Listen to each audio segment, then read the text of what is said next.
பொதுச் செயலாளர் PL சந்தோஷ் அவர்களுக்கு அனைவருக்கும் நன்றியும் வணக்கத்தையும் நான் தெரிவித்துக் கொள்கிறேன். பத்திரிகையாளர் ஊடகங்கள் உங்களுடைய ஆதரவு என்றென்றும் அன்போடு எனக்கு இருக்க வேண்டும் என்று நான் அன்போடு உங்களை கேட்டுக்கொள்வதோடு தொடர்ந்து 12ஆம் தேதியிலிருந்து தினசரி காலையிலும் மாலையிலும் பத்திரிகையை சந்தித்து வந்து கொண்டிருக்கிறேன். நிறைய கேள்விகள் மாறி மாறி நம்ம மீடியா எல்லாரும் ஒரே கேள்வியை நிறைய கேட்டு காலையில் வர ஒரே கேள்வியை பல முறை கேட்டுட்டே இருக்கிறோம். அதனால இன்னைக்கு காலையில் 10 மணிக்கு அப்புறம் உள்ள ஏதாவது லேட்டஸ்ட் அப்டேட் இருந்தா நீங்க சொல்லுங்க, நான் உங்களுக்கு பதில் சொல்றேன். முதலமைச்சர் பொன்னேரி கூட்டத்தில் இப்ப பங்கேற்றாரு. 1.5 மணி நேரம் பேச்சுல கிட்டத்தட்ட ஒரு 3/4 மணி நேரம் திமுக பாஜக கூட்டணி பற்றியும் அது பற்றியும் விமர்சிச்சிருக்காரு. திமுக பாஜக சரி, அதிமுக பாஜக கூட்டணி விமர்சிச்சிருக்காரு. குறிப்பா இது ஒரு சந்தர்ப்பவாத கூட்டணி, அடகு வைக்கப்படும் தமிழ்நாடு அப்படின்னு பேசியிருக்காரு. அப்ப இவங்க 99ல பாரதிய ஜனதா கட்சியோட கூட்டணி வச்சிருந்தாங்களா? அப்போ அடகு வச்சிருந்தாங்களா? அதாவது சந்தர்ப்பவாத கூட்டணி சொல்றதுக்கு எந்த விதமான காரணமும் இல்லை. அப்போ அவங்க என்ன சந்தர்ப்பம் தான் கூடி இருக்கிறாங்க. காங்கிரஸ் கட்சியும் திமுகவும் இயற்கையான கூட்டணியா ஒன்றும் இல்லையே. எங்களுடைய கட்சி இன்னைக்கு தோல்வி, முதலமைச்சர் அவர்களுக்கு தோல்வி பயம் வந்திருக்கு. அதனால சந்தர்ப்பவாத கூட்டணி அப்படின்னு சொல்லிட்டு தோல்வி பயத்தில் பேசிட்டு வேற எத்தனை சாக்கள் வந்தாலும் தமிழ்நாட்டில் ஆட்சி மாற்றம் ஏற்படாது. 26ல திமுக தான் ஆட்சி அமைக்கணும்னு பேசிட்டு அது அவருடைய எண்ணம். மக்கள் தான் நினைக்கணும். 234 தொகுதி, 234 சட்டமன்ற தொகுதி இருக்கு. 234 தொகுதியிலையும் பெரும்பான்மையாக 130, 140 வந்தால் தான் ஆட்சி அமைக்கணும். அதை மக்கள் தான் நிர்ணயம் பண்ணணும். நானே முதலமைச்சர் அவரோட எனக்கு சர்வாதிகாரமா இருக்கு இல்லைங்களா? தமிழ்நாடு மற்ற மாநிலத்தோட உரிமையும் கேட்டுட்டு இருக்கு அப்படின்னு அவர் தெரிவிச்சிருக்காரு. நாங்க எங்களுக்காக மட்டும் பேசல. நீட், மும்மொழி கொள்கை, இது எல்லாத்துக்கும் அதிமுகவோட நிலைப்பாடு என்ன, பாஜக அதுக்கு எதிராக செயல்படுதுன்னு சொல்லுங்க. மும்மொழி கொள்கையை நான் திருப்பி நீங்க கேட்டுட்டே இருக்கிறீங்க, சொல்லிட்டே தான் இருக்கிறேன். மும்மொழி கொள்கையை பொறுத்தவரைக்கும் அவங்க இந்திய படிக்கணும்னு சொல்லவே இல்லை. 3 ஏதாவது இந்திய நாட்டில் உள்ள ஏதாவது ஒரு மொழியை நீங்க படிங்க அப்படின்னு சொல்றாங்க. ஏற்கனவே தமிழ்நாட்டில் 55 லட்சம் மாணவர்கள் படிச்சுட்டு இருக்காங்க. படிக்காத இருக்குது 50 லட்சம் மாணவர்கள் தான் படிக்காம இருக்காங்க. 55 லட்சம் மாணவர்கள் படிச்சுட்டு இருக்காங்க. ஆக இதுல இந்தி திணிப்பு கொண்டு இல்லை. ஹிந்தி படிக்க வேணாம், தெலுங்கு படிக்க வேணாம். சட்டமன்றத்தில் பேசல. நீங்க தெலுங்கு மக்கள் நிறைய இருக்கிறாங்க, தெலுங்கு பேசக்கூடியவங்க. அதனால தெலுங்கு படிக்க விருப்பம் நிறைய பேர் இருக்குது. தெலுங்கு எடுத்துக்கிடுங்க அல்லது மலையாளத்தை எடுத்துக்கிடுங்க. நம்ம ஒட்டி இருக்கின்ற மாநிலத்தை எடுத்துக்கலாம். சட்டமன்றத்தில் பேசுகிறேன். இதை முடிச்சிருங்க. இது சொல்றீங்க மகாராஷ்டிரால அதுக்கப்புறம் வேற இல்ல, மகாராஷ்டிரால 1ஆம் வகுப்புல இருந்து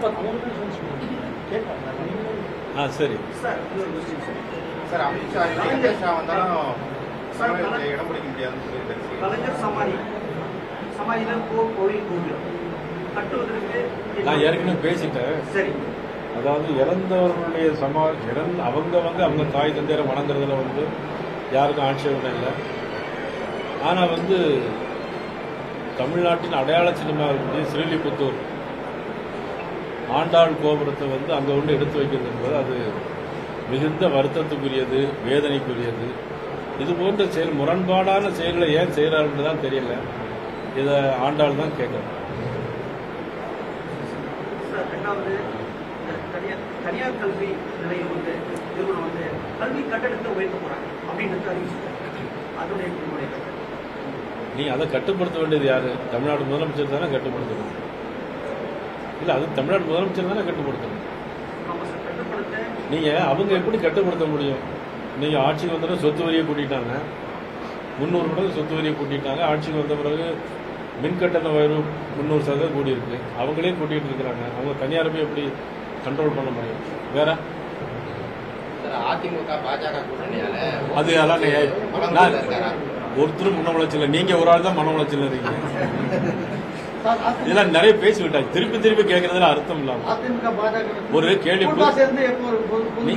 நீங்க புதுசா ஒரு கேள்வி கேளுங்க. அதுக்கப்புறம் ஏன்னா அது தப்பா நினைக்காங்க. திருப்பி அதே நம்ம கேட்டு இருந்தோம்னா மன உளைச்சல் சமூக வலைதளத்தில் பரவுது சார். சமூக வலைத்தளத்தில் பரவுதெல்லாம் நம்ம கமெண்ட் இருக்கு இல்லைங்களா? நீங்களே சொல்லுங்க. பதிவேற்று இருக்கிறீங்க. இப்போ வந்து அடுத்த கட்ட உங்களுடைய திமுகவை எதிர்த்து போராட்டங்கள் நடத்துவதற்கு தயாரா இருக்கீங்களா? அப்ப டாஸ்மாக் ஊழல் நடந்துட்டு இருக்கு. கிட்டத்தட்ட நிறைய இப்ப ஸ்டூடெண்ட்ஸ் நிறைய இப்ப ஏற்கனவே பொன்முடி அவர்களை எதிர்த்து 21ஆம் தேதி மகளிர் ஆர்ப்பாட்டம் நடத்த போறோம். அப்புறம் நேஷனல் ஹெரால்டு பேப்பர் வழக்கில் வந்து ராஜீவ்காந்தி சோனியா காந்தி எதிர்த்து 2000 கோடி ரூபா ஊழல். யாருக்குமே ஒன்றும் தெரியல. அதெல்லாம் போய் திரு போடுங்க கொஞ்சம். டிவியில் மீடியாவில் வந்து 2000 கோடி ரூபா ஊழல் பண்ணியிருக்காங்க. 5000 ஃப்ரீடர், அதாவது இந்த நாட்டுக்காக போராடிய 5000 விடுதலை போராட்ட வீரருக்குள்ள சொத்தை வெறும் 90 கோடி ரூபா கொடுத்து 2000 கோடி ரூபா சொத்தை அவங்க வச்சிருக்காங்க. சார், உங்களுக்கு வைக்கப்பட்டிருக்கிற அந்த பதாகைகள்ல நிறைய எம்ஜிஆர் ரிலேட் பண்ணி பார்க்க முடியும். நீங்களும் ஸ்டேஜ்ல வந்து எம்ஜிஆர் சம்பந்தமான படங்கள், அது என்ன காரணம் அப்படின்னு தெரிஞ்சுக்கணும். தொண்டர்கள் நிறைய கலியுக எம்ஜிஆர்லாம் வச்சிருக்காங்க. இல்லை, அப்படிலாம் வைக்கக்கூடாது, தப்பு அது. நம்மளாம் எம்ஜிஆர், நீங்களாம் சின்ன பிள்ளைங்க, நாங்களாம் எம்ஜிஆர் ரசிகராக வந்து வளர்ந்து வந்தவங்க.